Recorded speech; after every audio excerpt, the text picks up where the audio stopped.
कितनी देर तक तुम बाहर रुकोगी, कितनी देर तक मैं रुकूंगा यहाँ, कितनी देर तक तुम सोचती रहोगी, ये मैं भी देखूंगा।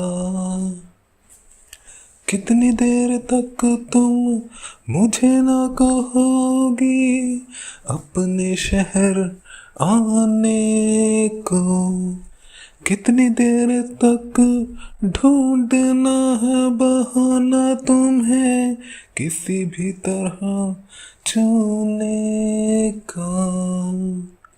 कितनी देर तक, कितनी देर तक, आज शाम या सवेर तक, कितनी देर तक, कितनी देर तक, आज शाम या सवेर तक, उदों बाद मैं तुर जाना, रोवांगा मैं बैके दूर किसे कोने विच, मुड़ के नी गीत मैं गाना, उदों बाद मैं तुर जाना, उदों बाद तू तुर जाना। नमस्कार दोस्तों, स्वागत है आप लोगों का मेरे YouTube चैनल में और स्वागत है आप लोगों का फिर से एक बार एक नई वीडियो में।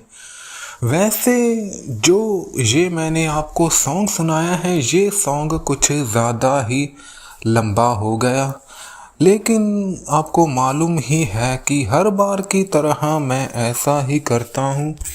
जो भी बॉलीवुड मूवीज़ होती हैं, म्यूज़िकल ब्लॉकबस्टर बॉलीवुड मूवीज़ होती हैं, जिनका भी मैं अपनी वीडियोस में happy Monday special nostalgia Bollywood movie reviews में जिन भी मूवीज़ का मैं रिव्यू करता हूँ, तो म्यूज़िकल ब्लॉकबस्टर मूवीज़ का मैं रिव्यू इसी तरह से करता हूँ। ये मेरा स्टाइल है, क्योंकि मैं ज़्यादातर कोशिश करता हूँ कि मेरी वीडियो पर कोई भी कॉपीराइट मुझे ना देखने को मिले। इसलिए ये मेरा एक तरीका होता है कि मैं खुद ही उन सॉन्ग्स को एज अ कवर सॉन्ग आपको सुना देता हूँ, जिन मूवीज़ का मैं रिव्यू करता हूँ अपने YouTube चैनल में happy Monday special nostalgia movie reviews में। तो स्वागत है आप लोगों का। तो वैसे मैंने पिछली जो वीडियोस, काफ़ी वीडियोस मैं बना चुका हूँ मूवी रिव्यूज़ पर, तो मैं वीडियोस 2 पार्ट्स में भी बना देता हूँ, क्योंकि जब वीडियोस लंबी होती हैं तो मुझे 2 पार्ट्स में बनानी पड़ती हैं, क्योंकि मैं मूवी से रिलेटेड जितनी भी मुझको जानकारी मुझे इंटरनेट से प्राप्त होती है, वो मैं पूरी तरह से अपनी वीडियो में शेयर करने की कोशिश करता हूँ आपके साथ। तो चलिए, आज मैं जिस फिल्म के बारे में बात करने जा रहा हूँ, वो मूवी आज से करीब करीब 19 साल पहले रिलीज़ हुई थी। जी हाँ, 19 साल पहले रिलीज़ हुई मूवी का मैं आज रिव्यू करने जा रहा हूँ। तो उस मूवी का नाम है Delhi Heights. Delhi Heights movie 30 मार्च 2007 को रिलीज़ हुई थी। कई सारे लोगों को इस मूवी के बारे में मालूम भी होगा, लेकिन कई आजकल की जो जनरेशन है, उन में से काफ़ी सारे लोगों ने तो इस फिल्म का नाम भी नहीं सुना होगा कि दिल्ली हाइट्स कौन सी मूवी है। तो जो लोग जिमी शेरगिल के फ़ैन हैं, तो जिन्होंने जिमी शेरगिल की बहुत सारी मूवीज़ देख रखी हैं, तो उन लोगों को मालूम ही होगा कि दिल्ली हाइट्स मूवी कब रिलीज़ हुई थी। और वैसे तो मैं आपको उसकी रिलीज़ डेट बता ही रहा हूँ, 30 मार्च 2007 को ये मूवी रिलीज़ हुई थी, लेकिन कई सारे लोगों को इस मूवी के बारे में नहीं मालूम होगा, तो मैंने सोचा मैं आपको बता देता हूँ, जो कि मेरा काम है। तो मैं आपको इस वीडियो में ये गारंटी भी देना चाहता हूँ कि मैंने जो अपनी कुछ पिछली वीडियोस जो मैंने बनाई थी, जिसमें मैंने कुछ डिसअपॉइंटेड एंडिंग वाली मूवीज़ के बारे में भी मैं बात करना चाहूँगा, जहाँ पर मैंने अनकही मूवी का रिव्यू किया था और सिलसिले मूवी का भी रिव्यू किया था जो 2005 में रिलीज़ हुई थी। तो उन मूवीज़ की जो एंडिंग थी वो हैप्पी एंडिंग नहीं थी। तो मैं अब कोशिश करूँगा ज़्यादातर उन मूवीज़ का रिव्यू करूँ जिन मूवीज़ की एंडिंग हैप्पी एंडिंग होती है। तो दरअसल मैं ज़्यादातर उन मूवीज़ का रिव्यू करता हूँ जिन मूवीज़ का म्यूज़िक मुझे बहुत पसंद होता है। वैसे मूवीज़ ज़्यादातर मैं कोशिश करता हूँ हैप्पी एंडिंग वाली मूवीज़ का रिव्यू करूँ।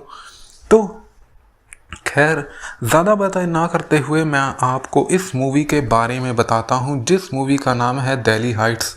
तो इस मूवी को डायरेक्ट किया था आनंद कुमार जी ने और इस मूवी का स्क्रीन प्ले भी आनंद कुमार जी ने ही तैयार किया था और इस फिल्म के प्रोड्यूसर थे प्रभु। जी हाँ, तो अब मैं आपको इस मूवी के बारे में बताने जा रहा हूँ। इस फिल्म को बनाया था शिवाजी प्रोडक्शंस ने। तो इस मूवी की अब मैं आपको स्टार कास्ट बताने जा रहा हूँ। इस मूवी में हमें जिमी शेरगिल, नेहा धूपिया, तो लेट ओम पुरी जी ने इस मूवी में टिमी कोहली का किरदार निभाया है जिनकी डेथ 6 जनवरी 2017 को हो गई थी। तो मैं लेट ओम पुरी जी के नाम के आगे ज़्यादा बार लेट नहीं लगाऊंगा क्योंकि ऑलरेडी मैं एक बार वीडियो में बता चुका हूँ कि उनकी डेथ हो गई है। तो ज़्यादा उनके बारे में मैं लेट ओमपुरी जी ज़्यादा मैं बार बार नहीं अपनी वीडियो में मेंशन करूँगा। और इसके अलावा इस मूवी में जो लेट विवेक शौक जी हैं जिनकी डेथ 2011 में हो गई थी, उन्होंने इस मूवी में लकी का किरदार निभाया है। इनके साथ रोहित रॉय और भी कई सारे कलाकार जैसे कि कामिनी खन्ना, सिमोन सिंह और किंशुक महाजन भी हमें इस मूवी में दिखाई दिए थे और आर माधवन हमें इस मूवी में एक स्पेशल अपीयरेंस में दिखाई दिए थे। जी हाँ, आर माधवन की इस मूवी में एक मुख्य रोल वाली भूमिका है। जी हाँ, स्पेशल अपीयरेंस भी हम जिसे कह सकते हैं, जो कि हमें इस मूवी के एक सीन में हमें दिखाई देते हैं। तो बाकी अब मैं आपको इस फिल्म की स्टोरी के बारे में बताने जा रहा हूँ कि जो इस फिल्म में किरदार हैं उनका नाम, किरदारों का नाम और उनकी इस फिल्म में बताने जा रहा हूँ स्टोरी और किरदारों का नाम। तो फिल्म की कहानी शुरू होती है सुहाना के किरदार से। सुहाना की एंट्री होती है सबसे पहले इस फिल्म में। नेहा धूपिया जो हमें सुहाना के किरदार में दिखाई देती हैं। वैसे मैंने एक YouTube चैनल पर एक वीडियो का टाइटल देखा था, तो जो इसी मूवी का सीन था जिसमें नेहा धूपिया जी का नाम शालू अरोड़ा लिखा हुआ था। तो मुझे लग रहा था कि इस मूवी में नेहा धूपिया जी का नाम शालू अरोड़ा होगा, लेकिन ऐसा बिल्कुल भी नहीं है। जब मैंने ये मूवी देखी तो मुझे पता चला इस मूवी में नेहा धूपिया जी का नाम शालू अरोड़ा नहीं है, बल्कि उनका इस मूवी में सुहाना नाम का किरदार है। जी हाँ, और जिमी शेरगिल हमें इस मूवी में अभीर के किरदार में दिखाई देते हैं। ओम पुरी जी टिमी के किरदार में दिखाई देते हैं और रोहित रॉय बॉबी के किरदार में दिखाई देते हैं।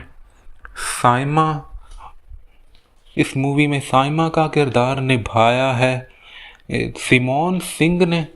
जी हाँ, जो कि हमें इस मूवी में रोहित रॉय की वाइफ के किरदार में दिखाई देती हैं।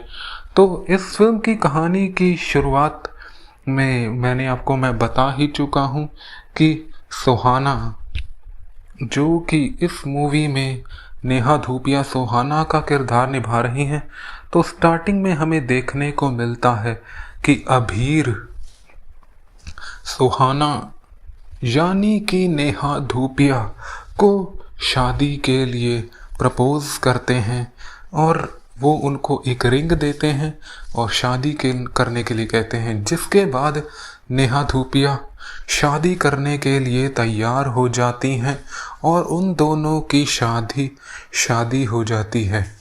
और इसके बाद फिर हमें एक सॉन्ग सुनने को मिलता है, जो मैं आपको सॉन्ग अभी सुना रहा था। स्टार्टिंग में जो मैंने आपको सॉन्ग सुनाया, कितनी देर तक तुम, ये वाला सॉन्ग तो बहुत ही खूबसूरत सॉन्ग है सोनू निगम जी की आवाज़ में।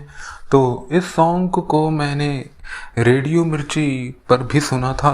ज़्यादातर ये सॉन्ग रात को रेडियो मिर्ची पर हमें सुनने को मिलता था।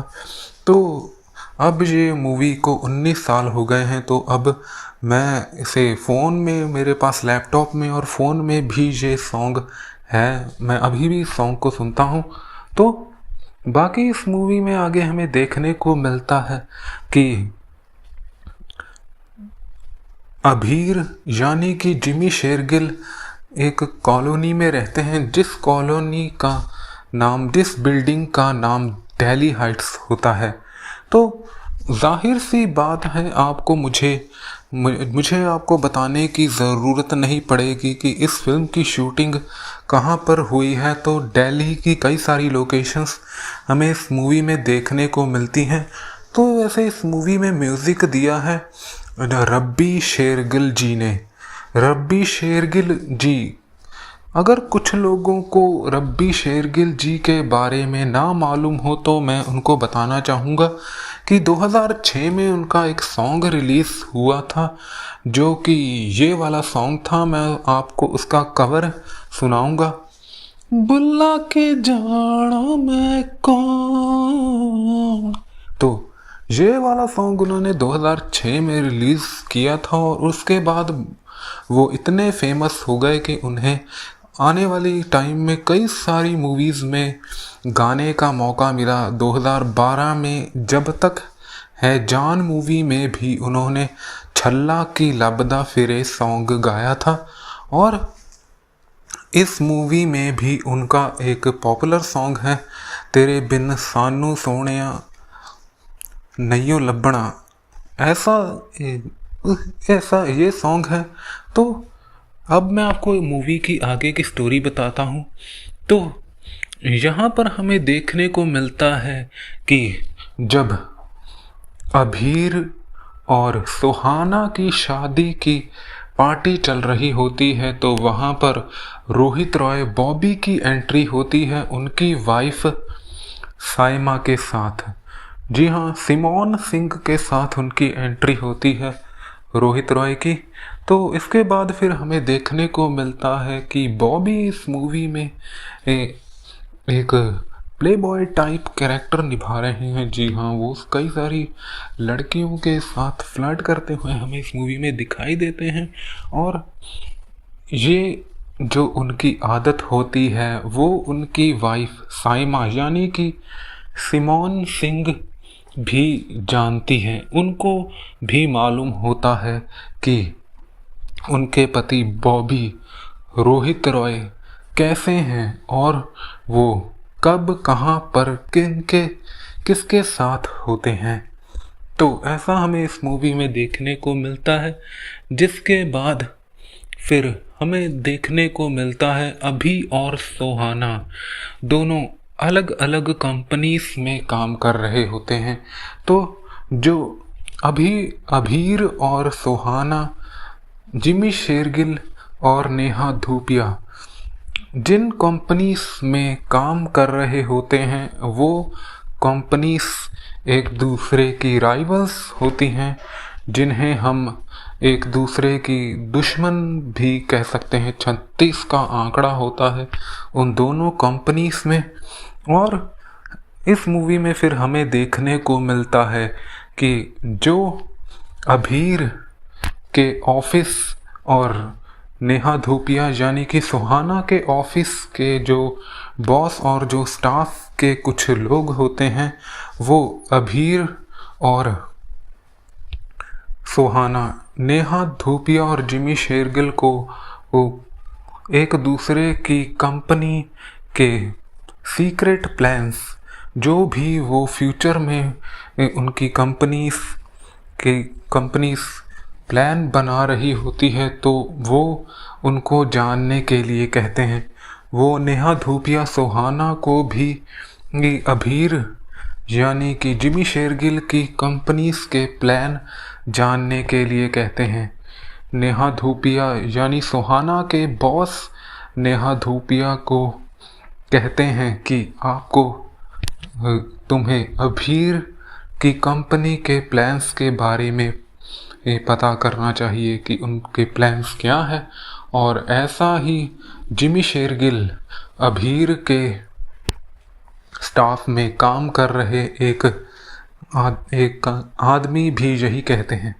तो जब ये बात हो रही होती है तो ये बातें फिर अभीर के दिमाग में चल रही होती हैं। इसके बाद हमें देखने को मिलता है फिर उधर साइमा अपने पति बॉबी की सारी हरकतें जानती है। वो किसी के साथ कब और कहाँ पर होता है साइमा को सब कुछ मालूम होता है।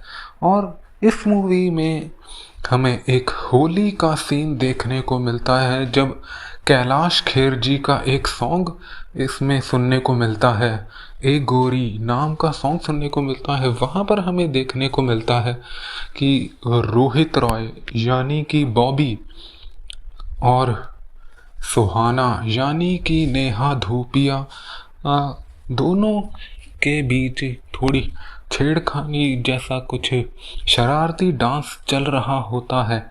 और जिसे देखकर अभीर यानी कि जिमी शेरगिल, जो कि नेहा धूपिया यानी कि सुहाना के पति होते हैं, और साइमा जो कि रोहित रॉय की वाइफ होती हैं, तो उन दोनों को ये चीज़ें देखकर अच्छा नहीं लगता है।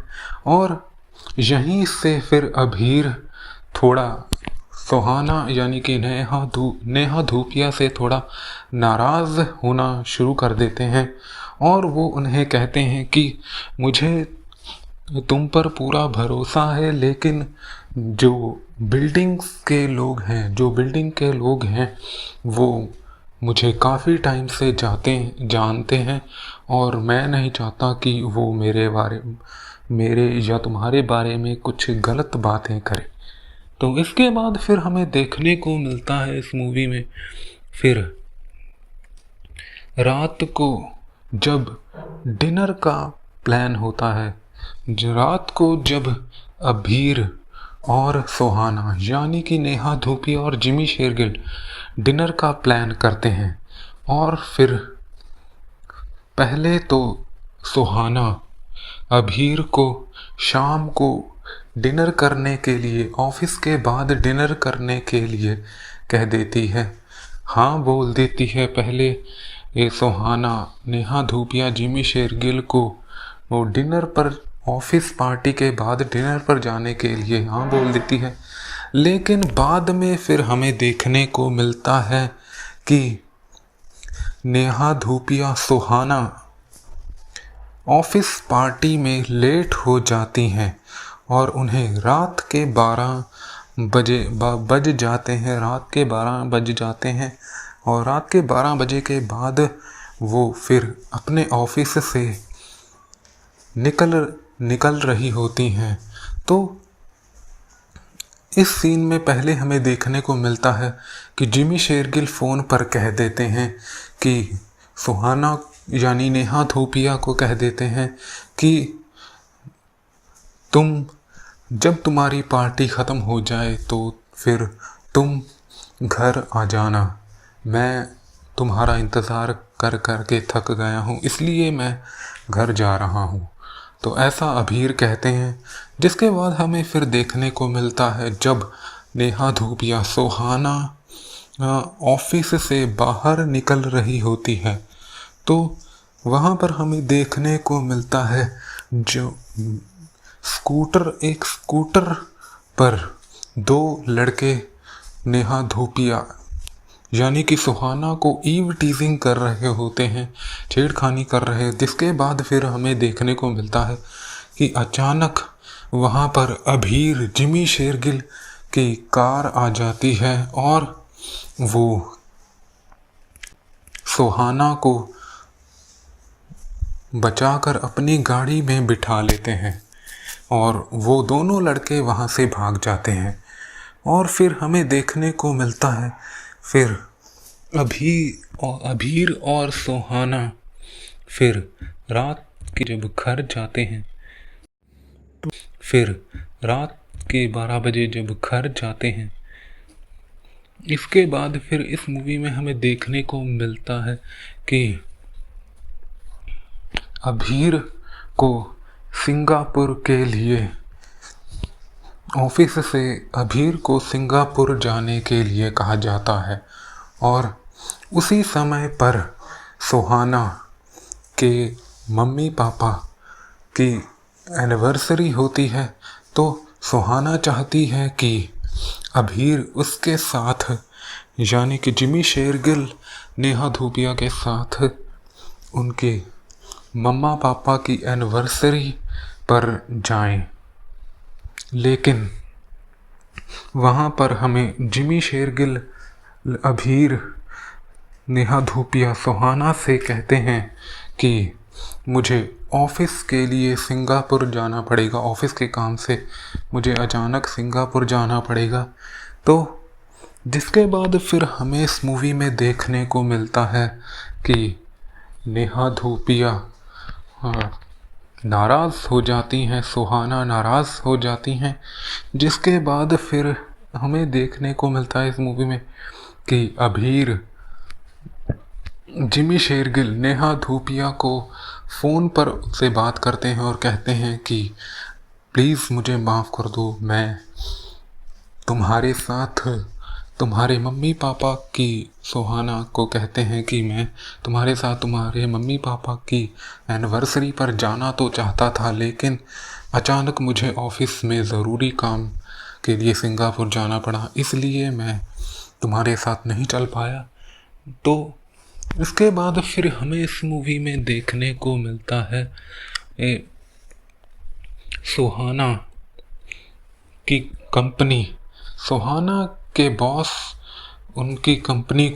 सुहाना को उनकी कंपनी की तरफ से बॉलीवुड एक्टर आर माधवन से मिलने के लिए कहती हैं। और जो भी उनका कैंपेन होता है तो वो आर माधवन को अपने कैंपेन के लिए चुनते हैं, अपने कैंपेन को प्रमोट करने के लिए आर माधवन से प्रमोट करवाने के लिए कहते हैं।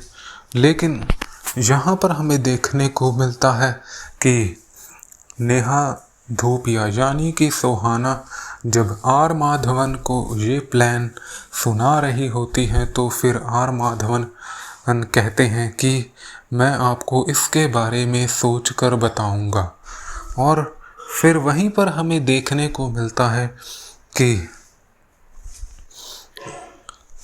जिमी शेरगिल अभीर जिस कंपनी में काम कर रहे होते हैं, तो अभीर की कंपनी भी जिमी शेरगिल अभीर को कहती है कि तुम आर माधवन के पास जाओ अपनी कंपनी के प्लान्स लेकर। तो यहाँ फिर हमें देखने को मिलता है, यहीं पर फिर जब आर माधवन सुहाना का प्लान नेहा धूपिया का प्लान चूज़ कर लेते हैं, नेहा धूपिया के प्लान्स को कैंपेन के लिए कंपनी के प्लान्स को हाँ बोल देते हैं, तो फिर वहाँ पर जिमी शेरगिल यानी कि अभीर नाराज़ हो जाते हैं और वो नेहा धूपिया यानी कि सुहाना पर शक करने लगते हैं, वो उन पर नाराज़ होते हैं। दोनों के बीच आर्ग्यूमेंट्स होने लगते हैं और नेहा धूपिया यानी कि सुहाना पर शक करने लगते हैं उनको, वो उन पर नाराज़ होते हैं, दोनों के बीच आर्ग्यूमेंट्स होने लगते हैं।